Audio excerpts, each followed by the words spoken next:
Chapter number 2 kinematics है। Class number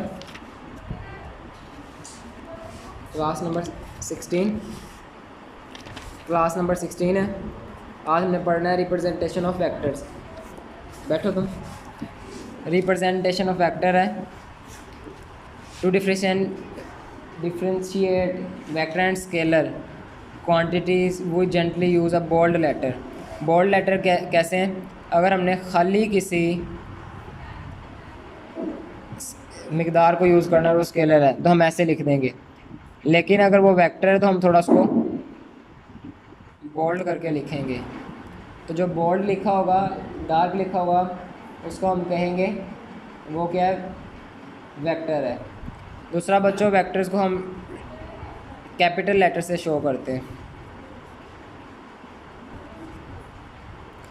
capital letter से show करते हैं या हम ABC के किसी भी लेटर से शो कर सकते हैं, छोटा हो या बड़ा। जैसे यहाँ दिखाया गया FAD और FA। दूसरी चीज़ है वेक्टर्स, पहली चीज़ होगी बोल्ड, दूसरा हो गया इसको हम इंग्लिश के अल्फ़ाबेट से ज़ाहिर करते हैं। तीसरी चीज़ हम इनको ज़ाहिर करते हैं और इनके ऊपर डैश लगाते हैं। क्या लगाते हैं? डैश लगाते हैं, बार लगाते हैं। क्या लगाते हैं? बार लगाते हैं। और बार यूज़ करते हैं तो बार की एक साइड को हम रन देते हैं सिंपल, और एक साइड पर हम यूज़ करते हैं एरो। क्या यूज़ करते हैं? एरो। एरो यूज़ करता है, एरो ज़ाहिर करता है डायरेक्शन को। क्या ज़ाहिर करता है? किस चीज़ की डायरेक्शन को? Direction of force. Direction of force, क्योंकि वेक्टर्स शो कर रहे हैं फोर्स को, तो ये डायरेक्शन ऑफ फोर्स ज़ाहिर करेंगे। Graphically vectors can be represented by a segment with the arrowhead. The AB arrow B is represented a vector, AB is represented a vector, V is a vector V. The length of AB gives magnitude of the vector. Selected scale hide the direction. अब हमारे पास example है, A है और दूसरी side B है। इससे show हो रहा है कि हमारी जो फोर्स की डायरेक्शन है वो B की तरफ है, और V, अगर आप V पर गौर करें तो V नज़र आ रहा है कि थोड़ा बोल्ड लिखा है, गाढ़ा लिखा है। A और B तो लाइट से लिखे हैं। डायग्राम नंबर 2.14 देखें बुक में, पेज नंबर 34। अगर आप V को देखें तो V एक आपको डार्क नज़र आ रहा है कि नहीं? डार्क नज़र आ रहा है ना। डार्क नज़र आने की क्या वजह है कि ये वेक्टर है, और हम ऊपर पढ़ चुके हैं वेक्टर को शो करने के लिए हम बोल्ड लेटर्स यूज़ करते हैं, डार्क यूज़ करते हैं। और जो B है, B किसको शो कर रहा है? डायरेक्शन को। B साइड डायरेक्शन को शो कर रही है क्योंकि वहाँ क्या बना हुआ है? एरो। दूसरी साइड जो है वहाँ कोई एरो नहीं है। इसका मतलब है कि जिस साइड पर एरो है वो शो कर रहा है डायरेक्शन को। ठीक है, ये याद रखना है। आगे हमारे पास एक एग्जांपल है। एग्जांपल में draw two perpendicular each other, east and west, north और साउथ डायरेक्शंस। कैसे? हमने एक बनाना है, लाइन ड्रा करनी जो एक दूसरे के परपेंडिकुलर है, मुदन है एक दूसरे के। वो शो कर रही हैं नॉर्थ, साउथ, वेस्ट और ईस्ट को। ये ग्राफ है, ठीक है। पहली चीज़ हमें ये आनी चाहिए। और आप अगर देखें नॉर्थ और साउथ जो है वो क्या है? वर्टिकल। वर्टिकल क्या होते हैं? इधर गौर करो। वर्टिकल ऐसे सीधी लाइन होती है, इसको वर्टिकल कहते हैं। इस तरह ये वर्टिकल होती है, ठीक है। और ये जो होती है ये हॉरिजॉन्टल होती है, ठीक है। अफकी और अमूदी बोलते हैं इसको। पहली चीज़ ये होगी। दूसरा select a scale. Select a scale. आपको न्यूटन, कभी स्केल पे न्यूटन लिखा देखा है? देखा है? स्केल पे क्या क्या लिखा देखा है? क्या? सेंटीमीटर या फिर इंच, या फिर इंच। दो चीज़ें देखी है ना। निकाल लो अगर स्केल हो आपके पास तो।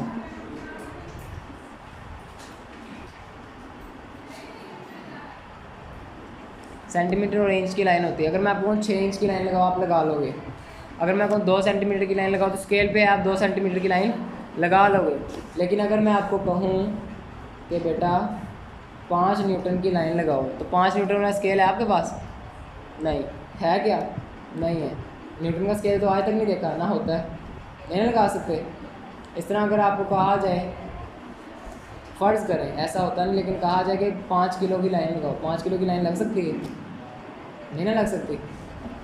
तो क्या करेंगे, स्केल सेलेक्ट करना है।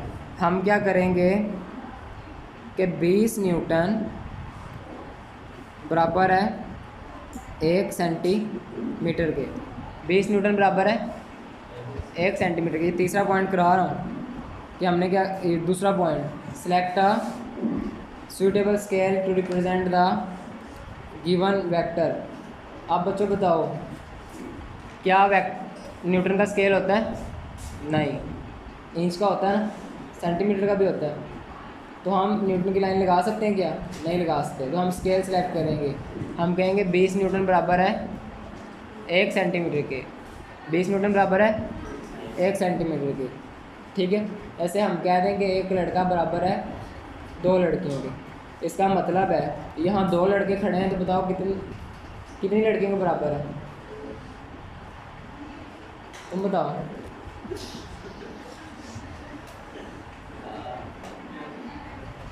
एक लड़का बराबर है 2 लड़कियों के। यहाँ पे 2 लड़के खड़े हैं, तो कितनी लड़कियों के बराबर होंगे? 4 के। आज से तुमसे अच्छा तो ये है, इसे बता दिया। ऐसे ही है ना। अभी हम एग्जांपल आते हैं जनरल एग्जांपल से हटके बुक की एग्जांपल की तरफ। 20 न्यूटन बराबर है 1 सेंटीमीटर के। 20 न्यूटन किसके बराबर है? किसके बराबर है? 1 सेंटीमीटर के। 20 न्यूटन 1 सेंटीमीटर के बराबर है। इसका मतलब है अगर मैं 4 सेंटीमीटर की लाइन लगाऊं तो कितने न्यूटन होंगे? कितने?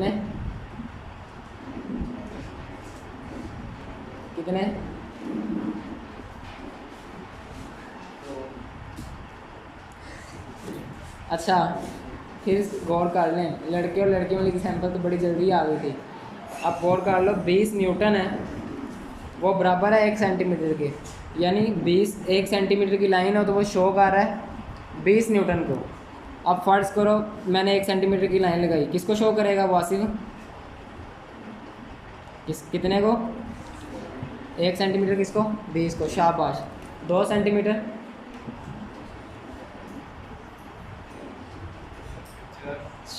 शाबाश 40 को। और 3 60 को। और 4 80 को। इसका मतलब है कि मैंने 4 सेंटीमीटर की लाइन लगाई तो किसके बराबर हो गई? 80 न्यूटन के। अभी कुछ समझ आई है। अब मुझे तुम बताओ कि 1 सेंटीमीटर किसके बराबर है? किसके? 1 सेंटीमीटर बराबर है 20 के। 1 सेंटीमीटर बराबर है 40 किसके? 20 के। और 2 सेंटीमीटर बराबर है, और 4 और 5 100 के। यहाँ तक बात समझ आ गई। इसको कहते हैं स्केल सेलेक्ट करना। अभी आपका दिमाग सिर्फ 20 पे अगर चल रहा होगा तो लग जाएगा पता। आप बात सुन लेना, 5 न्यूटन बराबर है 1 सेंटीमीटर के। 5 न्यूटन 1 सेंटीमीटर के। तो अगर मैंने लाइन लगाई, फिर सुन लो, 5 न्यूटन बराबर है 1 सेंटीमीटर के। मैंने 3 सेंटीमीटर की लाइन लगाई तो कितने न्यूटन की फोर्स की लाइन लगाई है? कितने की? ये देखो 15 की लगाई है, क्योंकि 1 बराबर है 5 के। तो 15 न्यूटन बराबर होगा 3 सेंटीमीटर के। अगर मैं कहूँ कि 1 सेंटीमीटर बराबर है 5 के न्यूटन के। अब बात मैंने यूनिट फिर चेंज करने लगा हूँ। 10 न्यूटन बराबर है 1 सेंटीमीटर के, ठीक है। मैंने 5 सेंटीमीटर की लाइन लगाई है, बताओ कितने न्यूटन है? तुम बताओ। 10 न्यूटन बराबर है 1 सेंटीमीटर के। 5 सेंटीमीटर की लाइन लगाई है तो किसके बराबर होगी? कितने? 50 के। अब अगली बात करते हैं, draw line according to scale direction of vector and the case of draw O A 4 centimetre in north east. अब ये अगर आप ग्राफ की बात करें, नॉर्थ और ईस्ट, नॉर्थ ईस्ट की तरफ हमारा 4 सेंटीमीटर की लाइन लगानी है। कोई एंगल नहीं दिया, ओ ए लगानी है 4 सेंटीमीटर की, तो हम ओ ए लगा देंगे नॉर्थ से ईस्ट की तरफ 4 सेंटीमीटर की। इसके बाद आप पुट द हेड है, हेड उस तरफ लगाएं जिस तरफ हमारी फोर्स की डायरेक्शन है। वो किस तरफ से, नॉर्थ से ईस्ट थी, तो नॉर्थ से ईस्ट की तरफ हमने ईस्ट की तरफ एरो लगा दी है। ठीक है, अब ये 4 पूरे हो गए, इंशाल्लाह कल आगे करेंगे।